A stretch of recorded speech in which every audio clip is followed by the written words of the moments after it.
Janabheri news కి స్వాగతం. ముందుగా హెడ్లైన్స్.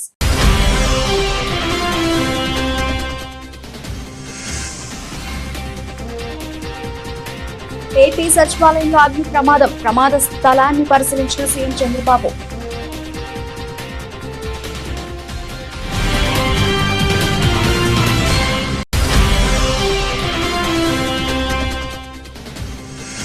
కుందావారి కండ్రిగ గ్రామంలో ధాన్యం కొనుగోలు కేంద్రాన్ని ప్రారంభించిన శాసనసభ్యులు బోండా ఉమామహేశ్వరరావు.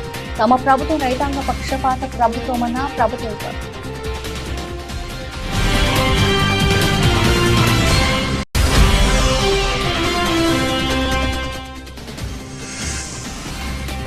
టాక్సీ కార్మికుల సమస్యల పరిష్కారం కోసం రాష్ట్ర ప్రభుత్వం వెంటనే సంక్షేమ బోర్డును ఏర్పాటు చేయాలి డిమాండ్ చేసిన కోనపూడి శంకర్.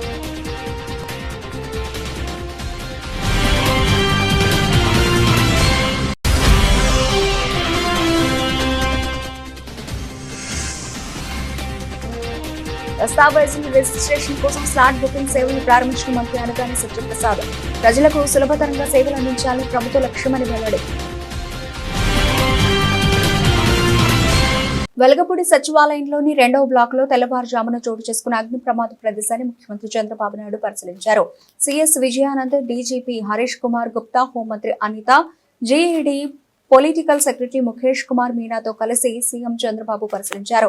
అగ్ని ప్రమాదం ఎలా జరిగిందని, ఏ సమయంలో చోటు చేసుకుందని సీఎం అధికారులను అడిగి తెలుసుకున్నారు. ముఖ్యమైన ప్రాంతాల్లో ప్రతి చోట సీసీ కెమెరాలు ఏర్పాటు చేయాలని, తద్వారా ప్రమాదానికి గల కారణాలు తెలుసుకోవడానికి అవకాశం ఉంటుందని అన్నారు. అగ్ని ప్రమాదం జరిగిన ప్రదేశానికి ఫోరెన్సిక్ బృందం ఎన్ని గంటలకు వచ్చిందని అడిగారు. ప్రమాదానికి గల కారణాలను తెలుసుకునేందుకు అవసరమైన ఆధారాలను సేకరించింది లేని అడిగి తెలుసుకున్నారు. సచివాలయంలో అన్ని చోట్ల భద్రతా ప్రమాణాలన్నీ పాటిస్తున్నారా లేదా అన్నది ఆడిట్ చేయాలని సూచించారు. అనంతరం మొదటి బ్లాక్ లోని బ్యాటరీ రూమ్ ను కూడా సీఎం పరిశీలించారు. ఇటువంటి బ్యాటరీ గ్యాలరీనే 2వ బ్లాక్ లో అగ్ని ప్రమాదానికి గురైందని సీఎం కు సీఎస్ వివరించారు. అనంతరం సీఎంఆర్ఎఫ్ విభాగాన్ని పరిశీలించారు. అక్కడి అపరిశుభ్రతపై అసంతృప్తి వ్యక్తం చేసిన సీఎం 24 గంటల్లో చెత్తనంతా క్లీన్ చేయాలని ఆదేశించారు. పని ప్రదేశాలు ఎక్కడా తాత్కాలికంగా కూడా చెత్త కనపడడానికి వీలేదని అన్నారు. టీడీపీ ప్రభుత్వం రైతాంగ పక్షపాత ప్రభుత్వమని ప్రభుత్వ ఉప సెంట్రల్ శాసనసభ్యులు బోండా ఉమామహేశ్వరరావు అన్నారు. నియోజకవర్గంలోని 54 డివిజన్ కుందావారి కండ్రిగ గ్రామంలో సొసైటీ ఆవరణలో ధాన్యం కొనుగోలు కేంద్రాన్ని ఆయన ప్రారంభించారు. ధాన్యం కొనుగోలు కేంద్ర ప్రారంభానికి విచ్చేసిన బోండా ఉమకు గ్రామ రైతులు, స్థానిక టీడీపీ నాయకులు ఘన స్వాగతం పలికారు. రైతాంగ సమస్యలను బోండా ఉమా ఈ సందర్భంలో అడిగి తెలుసుకున్నారు. అనంతరం బోండా ఉమా మాట్లాడుతూ గత ప్రభుత్వంలో రైతాంగం తీవ్ర ఇక్కట్లను ఎదుర్కొన్నారని అన్నారు. రైతుల దగ్గర ధాన్యం కొనుగోలు చేసిన డబ్బులు సక్రమంగా ఇచ్చేవారు కాదన్నారు. వైసీపీ ప్రభుత్వంలో దళారులు రాజ్యం ఏలేవారని, రైతులకు గిట్టుబాటు ధర కూడా లభించేది కాదన్నారు. టీడీపీ కూటమి ప్రభుత్వం అధికారంలోకి వచ్చిన తర్వాత రైతుల సంక్షేమానికి పెద్దపీట వేస్తున్నామని ఎమ్మెల్యే బోండా ఉమా చెప్పారు. రైతుల సమస్యలపై సకాలంలో స్పందిస్తూ సమస్యలను జిల్లా కలెక్టరేట్ స్థాయి వరకు తీసుకెళ్లి వెంటనే పరిష్కరిస్తున్నట్లు వివరించారు. ధాన్యం కొనుగోలు కేంద్రాలను ఏర్పాటు చేసి మిల్లర్లతో మాట్లాడి బాబాయ్ ఎప్పటికప్పుడు ధాన్యం కొనుగోలు చేయడానికి చర్యలు తీసుకుంటున్నామన్నారు. కుందావారి కండ్రిక, అలాగే నున్న, పాతపాడు, నైనవరం, అంబాపురం గ్రామాల్లోనే 1000 టన్నులకు పైగా ధాన్యం కొనుగోలు చేసేలా చర్యలు చేపట్టామన్నారు. అనేక ఇబ్బందులు, అనేక సమస్యలు ఉన్న రైతన్నలకి ఏ లోటు రాకుండా చూసుకుంటుంది ఈ తెలుగుదేశం ప్రభుత్వం. గతంలో కొన్న ధాన్యానికి డబ్బులు కూడా ఇచ్చేవాళ్ళు పరిస్థితి ఉండేది కాదు. మరి ఈ రోజున తెలుగుదేశం ప్రభుత్వం అధికారంలోకి వచ్చినాక అన్ని పంటలకి కూడా సకాలంలో ప్రజాప్రతినిధులుగా మేము, ఎమ్మెల్యేలు, ముఖ్యమంత్రి, మంత్రి అందరూ కూడా స్పందిస్తూ ఉన్నాం. ఇక్కడ కుందావారి కండ్రిగ, పాతపాడు, నైనవరం ఏదైతే మా రైతన్నలు ఉన్నారో వాళ్ళు ఇక్కడ పంట ఉందని, ధాన్యం ప్యాడీ వచ్చిందని మా దృష్టికి తీసుకురావటం, వెంటనే కలెక్టర్ గారి నోటీసులో పెట్టి దాన్ని యుద్ధ ప్రాతిపదిక మీద మరి మార్కెట్లోకి, మిల్లర్స్కి తోలటానికి అన్ని ఏర్పాట్లు కూడా చేసాం. దాదాపు ఈ 4 గ్రామాల్లోనే 1000 టన్నులు ధాన్యం పండింది. దాదాపు 1 ఎకరానికి ఈ ప్రాంతంలో 60 బస్తాలు వచ్చినాయి. రైతన్నలందరూ కూడా సంతోషంతో ఉన్నారు. కానీ నిన్న రాత్రి కురిసినటువంటి అకాల వర్షంలో మరి కొంత ధాన్యం తడిసింది. దాని మీద పట్టాలు కప్పుకొని రైతన్నలు కాపాడుకోగలిగారు. అయినా సరే వాళ్ళకి భరోసా ఇచ్చాం. ఇవాళ అధికారులతో, అగ్రికల్చర్ డిపార్ట్మెంటు, అలాగే డిస్ట్రిక్ట్ సివిల్ సప్లైస్ అధికారులు అందరితో కూడా మాట్లాడి ఒక మీటింగ్ ఏర్పాటు చేసి ఈ గ్రామంలోనే వాళ్ళందరినీ కూడా ఒప్పించి ఎక్కడా కూడా ధాన్యం తడిసినాయి అని ఆందోళన పడకుండా రైతన్నలు ఆరుగాలం శ్రమించి కష్టపడిన ప్రతి ఒక్క గింజని కొనే విధంగా ప్రభుత్వం నిర్ణయం తీసుకుంది వాళ్ళ. దానికి ఇప్పుడు లారీలు కూడా ఏర్పాటు చేస్తాం, ట్రాన్స్పోర్ట్ కూడా ఇప్పుడే అధికారులతో మాట్లాడాం. ఈరోజే ఇక్కడి నుంచి గన్ని బ్యాగ్స్ అన్నీ కూడా వచ్చినాయి. మరి ఏదైతే గతంలో మిల్లర్స్తో కుమ్మక్కై గతంలో 1100కి 200 రూపాయల క్వింటాల్కి కమిషన్లు కొట్టేసేవాళ్ళు, రైతన్నలు అల్లాడిపోయేవాళ్ళు. ఇవాళ 2300 రూపాయలు ఎంఎస్పి ఇస్తాం. అర్ధరాత్రి 1 గంటకి అకాల వర్షం ఈ పాతపాడు గ్రామం కుందవారి కంట్రిక విలేజ్ కంట్రికలో వర్షం కురవటం జరిగింది, భారీ వర్షం. ఇది ఎమ్మెల్యే గారి దృష్టికి తీసుకెళ్ళడం జరిగింది. వెంటనే ఎమ్మెల్యే గారు స్పందించి, బోండా ఉమామహేశ్వరరావు గారు స్పందించి రాష్ట్రంలోనే ప్రప్రథమంగా ఈ కొనుగోలు కేంద్రాన్ని స్టార్ట్ చేయమని కలెక్టర్ గారితో మాట్లాడటం, తర్వాత డిఈ గారితో మాట్లాడటం వెంటనే జరిగిపోయింది. ఈరోజు ఎమ్మెల్యే గారు విలేజ్ కంట్రీకి విచ్చేసి కొనుగోలు కేంద్రాన్ని స్టార్ట్ చేయడం రైతులందరూ చాలా సంతోషం వ్యక్తం చేస్తున్నారు. దీన్ని చివరి గింజ వరకు, తడిచిన ధాన్యాన్ని కూడా చివరి గింజ వరకు కూడా కొనుగోలు చేస్తామని ఎమ్మెల్యే గారు హామీ ఇవ్వడంతో ఇక్కడ రైతులందరూ చాలా సంతోషంగా ఉన్నాం. ఎమ్మెల్యే గారికి కృతజ్ఞతలు తెలియజేసుకుంటున్నాం. గతంలో 4 రోజుల క్రితం రైతులందరూ ధాన్యం కొనుగోలు జరగవట్లేదని చెప్పేసి ఇబ్బందిగా ఉందని చెప్పేసి మా దగ్గర రావడం జరిగింది. అక్కడి నుంచి మేము సెంట్రల్ ఎమ్మెల్యే గారి దగ్గరికి వెళ్ళి వాళ్ళకి మా పరిస్థితి ఇది సార్, రైతులు ఇది అని చెప్పేసి అందరం చెప్పుకున్న తర్వాత ఆయన వెంటనే స్పందించి కలెక్టర్ గారికి, సివిల్ సప్లై వాళ్ళకి అందరికీ ఫోన్ చేసి వెంటనే కొనుగోలు కేంద్రం చేసి రైతులందరికీ మెయిల్ చేసి త్వరగా దీన్ని ఓపెన్ చేయమని చెప్పారు. దాని నిమిత్తం ఓపెనింగ్ టైంలో రాత్రి అకాల వర్షం వలన ధాన్యం మొత్తం పాడైపోయింది. దానికి నిమిత్తం మార్నింగ్ మన సెంట్రల్ ఎమ్మెల్యే బోండా ఉమామహేశ్వరరావు గారు మన సొసైటీ బ్యాంక్ కొనుగోలు కేంద్రం దగ్గరికి వచ్చి కొనుగోలు కేంద్రం ఓపెన్ చేసి రైతులందరికీ మొత్తం భరోసా ఇచ్చి తడిసిన ప్రతి గింజ ప్రతిదీ గవర్నమెంట్ కొనుగోలు చేసేటట్టు హామీ ఇచ్చి వెంటనే అధికారులతో మాట్లాడారు. వెంటనే అధికారులు కూడా స్పందించారు. రైతులందరూ చాలా లారీలు సప్లై ఇవన్నీ కొంచెం ప్రాబ్లంగా ఉందని చెప్పారు. మన ఎమ్మెల్యే గారు వెంటనే ఫోన్ చేసి లారీలు కూడా వెంటనే ఏర్పాటు చేయమని చెప్పారు. ఎంప్లాయీస్ దానికి కూడా స్పందించారు. దీని అందరూ జరగటం వల్ల రైతులందరూ హ్యాపీగా ఉన్నారు. రైతుల తరపున మా తరపున ఎమ్మెల్యే గారికి కృతజ్ఞతలు తెలియజేస్తున్నాం. రాష్ట్రంలో రవాణా రంగం తీవ్రమైన సమస్యలు ఎదుర్కొంటోందని, ప్రత్యేకించి టాక్సీ, ఆటో డ్రైవర్లు జీవనం సాగించలేని దుస్థితిలో ఉన్నారని, ఏ ప్రభుత్వం వచ్చినా కార్మిక సమస్యలు పరిష్కరిస్తామని చెప్పి ఏడు దాటి తెప్ప తగలేయడం అని, రవాణా డ్రైవర్ల సమస్యలకు రక్షణ లేకుండా పోయిందని, భద్రత లేదని, ప్రమాద బీమా లేదని, వాహన మిత్ర ఆగిపోయిందని తక్షణమే ప్రభుత్వం తమ ఎన్నికల వాగ్దానం మేరకు ఎన్నికల్లో ఏదైతే వాగ్దానం చేశారో రవాణా, ఆటో, టాక్సీ కార్మికులకు సంక్షేమ బోర్డును వెంటనే ఏర్పాటు చేయాలని దోనపూడి శంకర్ కోరారు. విజయవాడ నగరంలో వందలాది మంది ఆటో డ్రైవర్లు కిరాయిలు లేక, పెరిగిన అధునాతన సాంకేతిక పరిజ్ఞానంతో కిరాయిలు లేక ఇబ్బందులు పడుతున్నారని, వారి బతుకులు రోడ్డున పడకుండా ఆదుకోవాల్సిన బాధ్యత ప్రభుత్వాలపై ఉందని దాన్ని ఇప్పుడు శంకర్ అన్నారు. ఇన్సూరెన్స్, పిఎఫ్, ప్రమాద బీమా తదితర సౌకర్యాలు మెరుగుపరచాలని డిమాండ్ చేశారు.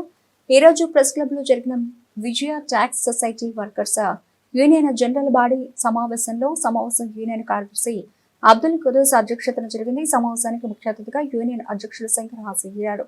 తొలుత యూనియన్ కార్యదర్శి అబ్దుల్ కుదూస్ కార్యకలాపాల నివేదికను ప్రవేశపెట్టారు. సభ ఏకగ్రీవంగా ఆమోదించింది. టాక్సీ డ్రైవర్ల ఆర్థిక పరిస్థితి, స్థితిగతులు, అలాగే ఈ రోజున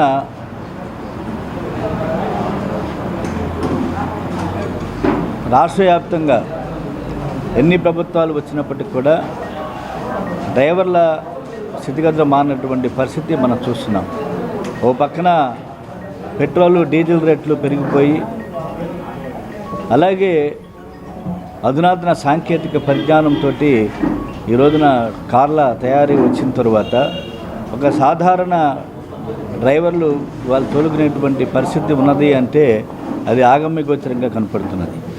ఈ సందర్భంలోనే దాదాపు 70 సంవత్సరాల పైన చరిత్ర ఉన్నటువంటి Vijayawada taxi society workers union general సమావేశం ఈ సందర్భంగా అనేక విషయాల్ని కార్మికులు ఎదుర్కొంటున్నటువంటి సమస్యలు, భవిష్యత్తులో ప్రభుత్వాలు ట్యాక్సీ కార్మికుల పట్ల, అలాగే ఒక సంక్షేమ బోర్డుని ఏర్పాటు చేసి సంక్షేమ బోర్డు ద్వారా వారి యొక్క వెల్ఫేర్ స్కీమ్స్ అనేక ప్రమాదాలు జరుగుతున్నా ఇవాళ రోడ్డు మీద జీవించేటువంటి బతుకులు కాబట్టి ఈఎస్ఐ, పిఎఫ్ లాంటి సౌకర్యాలు కలుగజేయడం ద్వారా కేరళ లాంటి రాష్ట్రాల్లో సంక్షేమ బోర్డులు ఉన్నాయి. కాబట్టి ఈ సంక్షేమ బోర్డుని ట్యాక్సీ కార్మికుల సంక్షేమ బోర్డు ఏర్పాటు చేయాలి. అలాగే భవన నిర్మాణ కార్మికుల సంక్షేమ బోర్డు ఆల్రెడీ ఏర్పాటై ఉన్నటువంటి పరిస్థితుల్లో సంక్షేమ బోర్డుని ఏర్పాటు చేయాలని చెప్పి కోరుతూ ఈ రోజున విజయ ట్యాక్సీ వర్కర్స్ జల్లబాడీ సమావేశంలో నిర్మాణపరమైనటువంటి మార్పులు కూడా తగని గౌరవాధ్యక్షురాలుగా శ్రీమతి బొజ్జే పద్మనాథ గారిని సభ్యులంతా కూడా ఏకగ్రహం ఎన్నుకోవటం జరిగింది. అధ్యక్షుడిగా దోనేపూడి శంకర్ ఎన్నుకోవటం జరిగింది. కమిటీ కార్యదర్శిగా కుద్దూస్ గారు, కార్యవర్గ సభ్యులుగా సాంబయ్య గారు, వాసు కోశాధికారిగా, అలాగే సింహాచలం గారు, చంటి వీరందరూ కూడా కమిటీ సభ్యులుగా ఎన్నుకోవడం జరిగింది. భవిష్యత్తులో రాబోయేటువంటి కాలంలో ఇవాళ కార్పొరేషన్ నుంచి ఎటువంటి సమస్యలు వచ్చినా, ప్రభుత్వం నుంచి ఎటువంటి సమస్యలు వచ్చినా కూడా మేము వజ్జే సుబ్బారావు గారు, వజ్జే రమేష్ గారు స్థాపించినటువంటి ఈ సంఘాన్ని ముందుకు తీసుకుపోవడానికి కంకణదారులు అవుతామని చెప్పి ట్యాక్సీ కార్మికుల సమస్యల పట్ల భవిష్యత్తులో మేము సాగించేటువంటి పోరాటాలకు కార్మికులందరూ నగరంలో ఉన్నటువంటి ట్యాక్సీ కార్మికులు ఎవరైతే ఉన్నారో అందరూ కూడా ఒక వేదిక మీదకి రావడం ద్వారా కార్మికుల సమస్యలు పరిష్కరించుకోవడానికి, డ్రైవర్ల సమస్యలు పరిష్కరించుకోవడానికి కృషి చేయాల్సిందిగా సందర్భంగా కోరుతూ మా గౌరవాధ్యక్షురాలు పద్మనాథ గారు మాట్లాడారు. ఈ యూనియన్లో ఇప్పుడు కొన్ని సమస్యలు ఉండేవి, దాన్ని దోనేపూడి శంకర్ గారి దగ్గరికి తీసుకురావడం జరిగింది. దానిలో కొన్ని మార్పులు చేర్పులు చేసి వాళ్ళకి ఎటువంటి ఇబ్బంది లేకోకుండా పెద్దలందరూ ఎలా అయితే తీసుకొచ్చారో 51 సంవత్సరాల ముందు నుంచి కూడా అలాగే దీన్ని ఇంకా ముందుకి మంచిగా తీసుకెళ్ళాలని మేము కోరుకుంటున్నాము. వీళ్ళ అందరికీ మేము మా సహకారాన్ని మేము అందించాలని అనుకుంటున్నాము. మా ట్యాక్సీ వర్కర్స్ యూనియన్కి ఈ రోజు వరకు కూడా ఈఎస్ఐ, పిఎఫ్లు అటువంటి ఏమీ లేవు. అట్లాంటి ఇప్పుడు కొత్తగా అధ్యక్షులు కానీ గౌరవాధ్యక్షులు కానీ అటువంటి దాని గురించి శ్రమపడి పోరాటం చేసి దానికి ఒక దారి చూసి వారితో పాటు మేము కూడా ఉండి ఈ ఉన్న కార్మికులందరికీ కూడా ఈఎస్ఐ కానీ పిఎఫ్లు కానీ అటువంటి ఏర్పాటు వచ్చేటట్టుగా చేయాలని చెప్పి కోరుకుంటున్నాను. దీని మీ అందరికీ మీడియా వరకు తెలిసి సబ్ రిజిస్టర్ కార్యాలయాల్లో దస్తావేజులు రిజిస్ట్రేషన్ కోసం స్లాట్ బుకింగ్ సేవలను శుక్రవారం అమరావతిలోని సచివాలయంలో రాష్ట్ర రెవెన్యూ రిజిస్ట్రేషన్ అండ్ స్టాంప్స్ శాఖ మంత్రి అనగాని సత్యప్రసాద్ ప్రారంభించారు. రెవెన్యూ శాఖ special chief secretary RP Sisodia, registrations and stamps IG Harinarayana, additional IG Uday Bhaskar, joint ఐజీలు రవికుమార్, సరోజులతో కలిసి స్లాట్ బుకింగ్ అవగాహన కరపత్రాన్ని, పోస్టర్ను మంత్రి సత్యప్రసాద్ ఆవిష్కరించారు. సందర్భంగా మంత్రి మాట్లాడుతూ ప్రజలకు సులభతరంగా సేవలు అందించాలని సీఎం చంద్రబాబు ఆదేశాలకు అనుగుణంగా సబ్ రిజిస్టర్ కార్యాలయాల్లో స్లాట్ బుకింగ్ సేవలను ప్రారంభించినట్లు చెప్పారు. రిజిస్ట్రేషన్ డిపార్ట్మెంట్ అధికారిక వెబ్సైట్ లో స్లాట్ బుకింగ్ మాడ్యూల్ ద్వారా ఏ రోజు వీలుంటే ఆ రోజు ఆ సమయానికి వచ్చి రిజిస్ట్రేషన్ చేయించుకునేలా స్లాట్ బుక్ చేసుకోవచ్చని తెలిపారు. దీని ద్వారా ప్రజలు రిజిస్ట్రేషన్ చేయించుకునేందుకు వేచి ఉండాల్సిన అవసరం లేదన్నారు.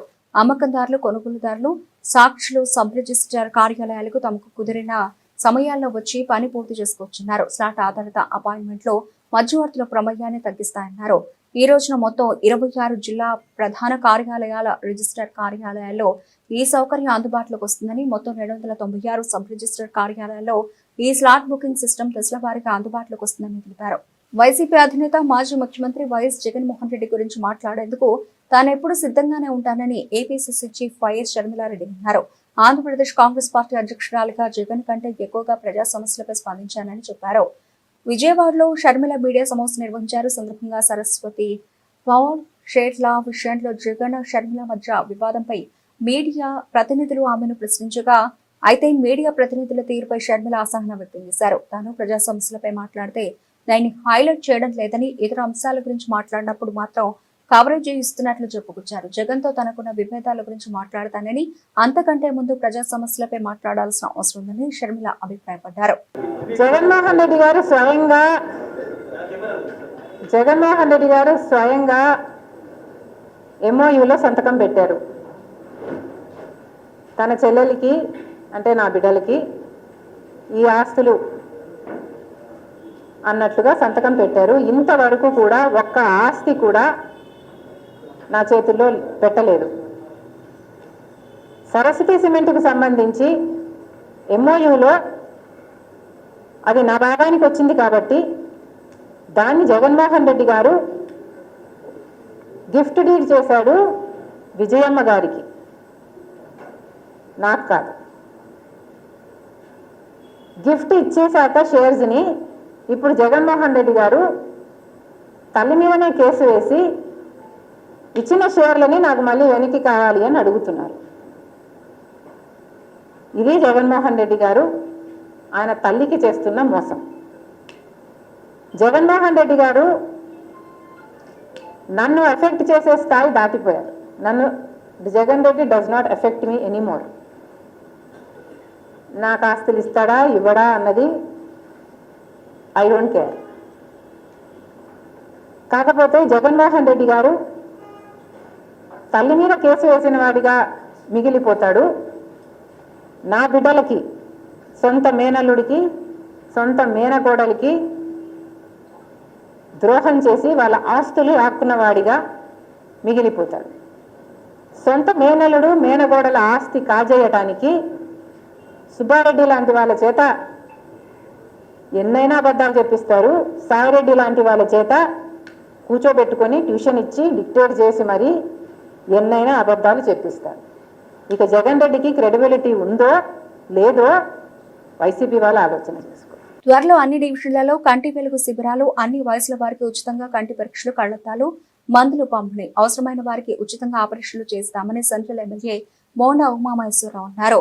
శుక్రవారం ఉదయం సెంట్రల్ నియోజకవర్గంలోని 59వ డివిజనాత్మక మసీదు వద్ద గంగానమ్మ గుడి రోడ్డు నందు తెలుగుదేశం పార్టీ కార్యాలయం వద్ద టీడీపీ డివిజన్ ఇన్ఛార్జ్ షేక్ జాన్వాలీ ఆధ్వర్యంలో అమరావతి కంటి ఆసుపత్రి వైద్యులకు ఉచిత కంటి వైద్య శిబిరాన్ని ప్రభుత్వ సెంట్రల్ నియోజకవర్గ శాసనసభ్యులు బోండా ఉమామహేశ్వరరావు ప్రారంభించారు. కార్యక్రమంలో వృద్ధులకు అనుభవమైన వైద్యులతో కంప్యూటర్ పై కంటి చూపు నిర్ధారణ చేపించి షుగర్ మరియు బీపీ ఉన్న వారికి కంటి రెటీనా పరీక్షలు, తలనొప్పితో బాధపడుతున్న వారికి ప్రత్యేక పరీక్షలు, అవసరమైన వారికి కళ్లజోళ్ల పంపిణీ చేయడం జరిగింది. ఈ సందర్భంగా బోండా ఉమా మాట్లాడుతూ నియోజకవర్గం మరియు కంటి పొర ఆపరేషన్లు ఎన్టీఆర్ ఆరోగ్యశ్రీ కార్డు ద్వారా అమరావతి కంటి ఆసుపత్రి నందు ఉచితంగా నిర్వహిస్తున్నారని చెప్పారు. ప్రజల ఆరోగ్యం మెరుగుపడడం, ఈ కంటి పరీక్ష శిబిరాల ద్వారా అనేక మంది ప్రజల ఆరోగ్యం మెరుగుపడిందని, వైద్యుల వ్యాధుల నియంత్రణ, అనేక వ్యాధులను తొలిదశలో గుర్తించి చికిత్స చేయడం వల్ల వ్యాధుల వ్యాప్తిని నియంత్రించడానికి సహాయపడుతుంది అన్నారు.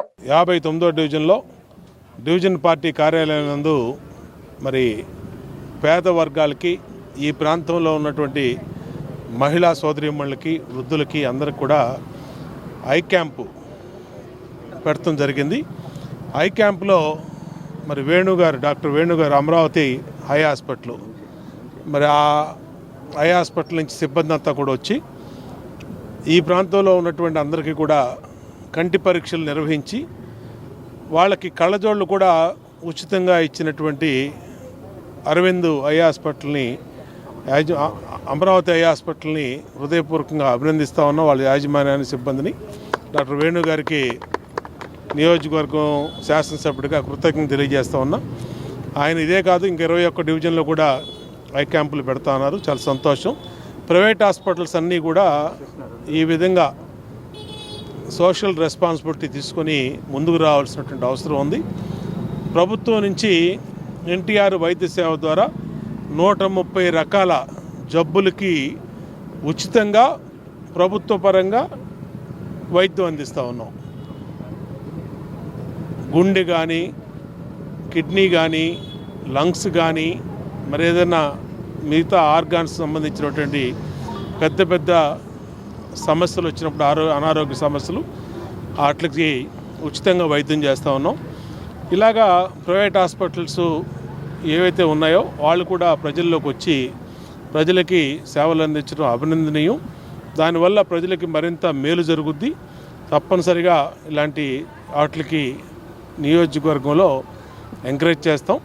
అలాగే భవిష్యత్తులో ఈ రాష్ట్రంలో పేద వర్గాలు ఎవరికి కూడా అనారోగ్యం వస్తే ఇబ్బంది పడకుండా అటు ముఖ్యమంత్రి సహాయ నిధి ద్వారా కానీ, ఎన్టీఆర్ వైద్య సేవ ద్వారా కానీ, ఇలాంటి ప్రైవేట్ హాస్పిటల్ చేసే చారిటీ కంప్లీట్గా సోషల్ రెస్పాన్సిబుల్ సర్వీస్ కానీ అన్నిటి ద్వారా కూడా ప్రజలకు మేలు చేస్తాం, తెలియజేస్తాం. ఈరోజు సెంట్రల్ నియోజకవర్గంలో 59వ డివిజన్లో ఈరోజు ఐకాన్ అనే ఒక ఉచిత సేవా కార్యక్రమం నిర్వహించడం జరిగింది. ముఖ్య అతిథిగా బోండావమన్న గారు వచ్చి ఈ ఐకాన్ అనే ఉచిత కంటి వైద్య శిబిరానికి కార్యక్రమానికి అన్నయ్య వచ్చి పాల్గొన్నారు. అలాగే మన డివిజన్లో అలాగే మన తెలుగుదేశం పార్టీ వచ్చిన దగ్గర నుంచి ప్రతి సేవా కార్యక్రమంలో మేము ముందు ఉంటున్నాము. మా డివిజన్ తరఫు నుంచి ప్రతి ఒక్కరూ పాల్గొని ప్రతిదీ కరోనా కానీ వరద బాధితులు కానీ ఏదైనా మన ప్రభుత్వం ఈరోజు ముందుంటుందంటే అది కేవలం చంద్రబాబు నాయుడు గారి సాధ్యం వల్లనే. ఈరోజు ఉచితంలో ఇలాంటి మరెన్నో మెడికల్ క్యాంపులు పెడతామని మేము ఆశిస్తున్నాం. అలాగే ఈరోజు మన డివిజన్లో అమరావతి సూపర్ స్పెషాలిటీ ఐకాన్ అనే వాళ్ళు ప్రోత్సహించారు. వాళ్ళకి మేము కూడా ప్రోత్సహించి ఇవాళ ఐకాన్ అనే కార్యక్రమం నిర్వహించాం. చక్కగా ఇంకా మరెన్నో కార్యక్రమాలు చేయడానికి ముందుగా మేము పాల్గొంటాము. ధన్యవాదాలు. అఖిల భారత విద్యార్థి సమాఖ్య ఏఐఎస్ఎఫ్ రాష్ట్ర సమితి ఆధ్వర్యంలో ఈరోజు ఉదయం 10:30 స్థానిక దాసరి భవన్ నందు పాత్రికేయుల సమావేశం ఏర్పాటు చేయడం జరిగింది. ఈ సందర్భంగా ఏఐఎస్ఎఫ్ రాష్ట్ర ఉపాధ్యక్షులు ఎం సాయి కుమార్ మాట్లాడుతూ తాండూరులోని మహాత్మా జ్యోతి బాపులే బాలికల గురుకుల పాఠశాలలో పీటీగా పనిచేస్తున్న సుజాత విద్యార్థుల పట్ల అసభ్యకరంగా ప్రవర్తించడమే కాకుండా వాళ్ల తల్లిదండ్రులను కూడా అసభ్య పదజాలంతో దూషిస్తూ కూటికి దిక్కులేక వచ్చారు, మీకెందుకు చదువులు, ఏదైనా పని చేసుకుని చావండి, మరీ ముఖ్యంగా మీ తల్లిదండ్రులు సాకలేక ఇక్కడ వదిలేశారు, మీరు తినడానికి తప్ప దేనికి పనికిరారు అంటూ వెళ్లి బాత్రూంలు కడిగే పని ఉంటే చూసుకోండి, కూలి పనులకు వెళ్ళండి అని నోటికి ఎంత మాట వస్తే అంత మాట మాట్లాడుతూ విద్యార్థులను కించపరిచే విధంగా ప్రవర్తిస్తున్నారు. పిల్లల ఆత్మాభిమానం దెబ్బతినే విధంగా ప్రవర్తిస్తోంది. అదేవిధంగా పిల్లల దగ్గర బీసీ సంక్షేమ శాఖ మంత్రి అని కూడా లెక్క చేయకుండా అవహేళనగా మాట్లాడుతూ విద్యార్థులను కులం పేరుతో, ప్రాంతాల పేరుతో దూషించడమే కాక వారిని అనేక చిత్రవదలకు గురి చేస్తున్న పీఏటీ సుజాతను వెంటనే సస్పెండ్ చేయాలని విద్యార్థుల తరఫున అఖిల భారత విద్యార్థి సమాఖ్య ఏఐఎస్ఎఫ్ రాష్ట్ర సమితి మరియు విద్యార్థినుల తల్లిదండ్రులు డిమాండ్ చేశారు. ఈ కార్యక్రమంలో విద్యార్థినుల తల్లిదండ్రులు ఈశ్వరయ్య, మునిరెడ్డి, సుధాకర్, విజయ్, సుబ్బారావు తదితరులు పాల్గొన్నారు. ఏఐఎస్ఎఫ్ రాష్ట్ర ఉపాధ్యక్షులు కడప జిల్లాలో తొండూరులో ఉన్నటువంటి మహాత్మా గాంధీ జ్యోతిరావు పూలే గర్ల్స్ క్యాంపస్లో సుజాత మేడం పీటీ గారు అక్కడ బాధ్యతలు నిర్వహిస్తున్నారు. అక్కడ 3 నెలల నుంచి పిల్లల్ని అనేక రకాలుగా ఇబ్బంది పెడుతూ మానసికంగా ఒత్తిడి చేస్తున్నారు. చేయని తప్పులకి వాళ్ళకి క్రమశిక్షణ చర్యలు తీసుకొని గంటల చొప్పు పనిష్మెంట్ ఇస్తూ విద్యార్థుల్ని అనేక రకాలుగా ఇబ్బంది పెడుతుంటే విద్యార్థిని యొక్క తల్లిదండ్రులు అక్కడ ఉన్నటువంటి ఉన్నత అధికారులకు మరియు అదేవిధంగా జిల్లా కలెక్టర్ గారికి తెలియపరిచిన వెంటనే అక్కడ ఒక క్రమశిక్షణ కమిటీ అదేవిధంగా ఎంక్వైరీ కమిటీ కూడా వేసి అక్కడ పిల్లల దగ్గర నుంచి కూడా సమాచారం సేకరించి ఆ జిల్లాలో ఉన్నటువంటి కన్వీనర్ గారు పైకి మహాత్మా జ్యోతిరావు పూలే బోర్డుకి, స్టేట్ బోర్డుకి కూడా అక్కడ ఉన్నటువంటి సమాచారం పంపించినప్పటికీ ఇప్పటివరకు కూడా వాళ్ళపైన ఎటువంటి చర్యలు తీసుకోకుండా నిర్లక్ష్యంగా ఇక్కడ ఉన్నటువంటి స్టేట్ బోర్డు అధికారులను వ్యవహరిస్తున్నారు. కావున అది వెంటనే వారిపైన సుజాత గారిని సస్పెండ్ చేయాలని చెప్పి కూడా ఈ సందర్భంగా మేము తెలియజేస్తున్నాం ఏఐఎస్ఎఫ్గా విద్యార్థుల పక్షాన. ఎందుకంటే ఇప్పుడు విద్యార్థినులు ఎదుర్కొన్న సమస్యలను వాళ్ళు తెలియపరిచిన వెంటనే వారి సమస్యను పరిష్కారం కావాలని చెప్పి వారు తెలియపరిస్తే విద్యార్థులు ఒక తల్లిదండ్రులు తెలియజేస్తే తల్లిదండ్రులు వెళ్ళి ఉన్నత అధికారులకు తెలియజేస్తే వారికి మా పైనే కంప్లైంట్ చేస్తారని చెప్పి విద్యార్థినులు అని చెప్పి మళ్ళీ కూడా సుజాత గారు మళ్ళీ రాత్రి 12:30 గంటల సమయంలో వాళ్ళని పిలిచి మళ్ళీ వాళ్ళని ఇబ్బంది పడే పరిస్థితిలో అలా అనేక రకాలుగా ఇబ్బంది పెడుతున్నారు. కావున వెంటనే రాష్ట్ర ఉన్నత అధికారులు స్పందించి విద్యాశాఖ మంత్రి గారు కూడా స్పందించాలి. ముఖ్యంగా గురుకుల పాఠశాలలో అట్లా బాలికల గురించి కూడా పెద్దవాళ్ళ వరకు కూడా అనేక రకాల గురుకుల పాఠశాలలో ఈరోజు కేజీ నుంచి పీజీ వరకు కూడా ఉన్నటువంటి విద్యార్థులందరూ కూడా చాలా రకాలుగా ఇబ్బంది పడుతున్నారు. బీసీ, ఎస్టీ, ఎస్సీ విద్యార్థులు ఈరోజు ఉచిత విద్య కోసం ఎక్కడ మెరుగైన విద్య దొరుకుతుందని చెప్పి ఈరోజు గురుకుల పాఠశాలలో కూడా చదివి వాళ్ళు ఒక ఉత్తీర్ణత శాతం పొందిన తర్వాతనే వాళ్ళకి అక్కడ సీట్లు వస్తున్నాయి. అక్కడ వెళ్ళి జాయిన్ అయిన తర్వాత ఇలాంటి వారి వల్ల ఒకరిద్దరి వల్ల ఈరోజు అలాంటి గురుకుల పాఠశాలకు కూడా ప్రతిష్ట దెబ్బతినే పరిస్థితులు ఈరోజు ఇలాంటి వారు వ్యవహరిస్తున్నారు. కావున వెంటనే వాళ్ళని సస్పెండ్ చేయాలని చెప్పి కూడా విద్యార్థుల పక్షాన తల్లిదండ్రుల పక్షాన మేము వెంటనే ఈ సందర్భంగా డిమాండ్ చేస్తున్నాం. లేని పక్షాన పెద్ద ఎత్తున ఆందోళన కార్యక్రమాలు చేపడతామని చెప్పి ఇక్కడ ఉన్నటువంటి రాష్ట్రంలో విజయవాడ నగరంలో ఉన్నటువంటి మహాత్మా గాంధీ జ్యోతిరావు పూలే రాష్ట్ర కార్యాలయాన్ని కూడా ముట్టడిస్తామని చెప్పి ఈ సందర్భంగా తెలియజేస్తున్నాం. బ్రిటన్ ముగించే ముందు హెడ్లైన్స్ మరోసారి.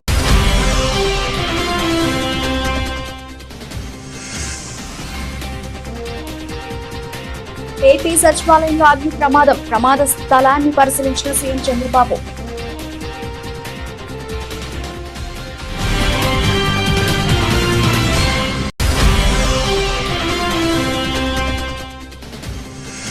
కుందావారి కండ్రిగ గ్రామంలో ధాన్యం కొనుగోలు కేంద్రాన్ని ప్రారంభించిన శాసనసభ్యులు బోండా ఉమామహేశ్వరరావు.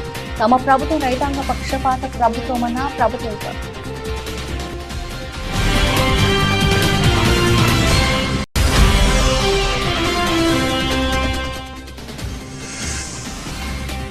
టాక్సీ కార్మికుల సమస్యల పరిష్కారం కోసం రాష్ట్ర ప్రభుత్వం వెంటనే సంక్షేమ బోర్డును ఏర్పాటు చేయాలి డిమాండ్ చేసిన కోనపూడి శంకర్.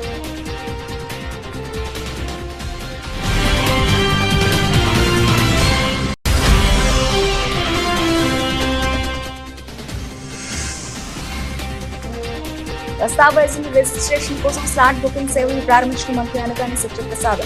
ప్రజలకు సులభతరంగా సేవలు అందించాలని ప్రభుత్వ లక్ష్యమని వెల్లడి. ఇది ఇప్పుడు నవల్చిన అప్డేట్స్. మరిన్ని అప్డేట్స్ తో మళ్ళీ కలుద్దాం. అంతవరకు సెలవు. నమస్తే.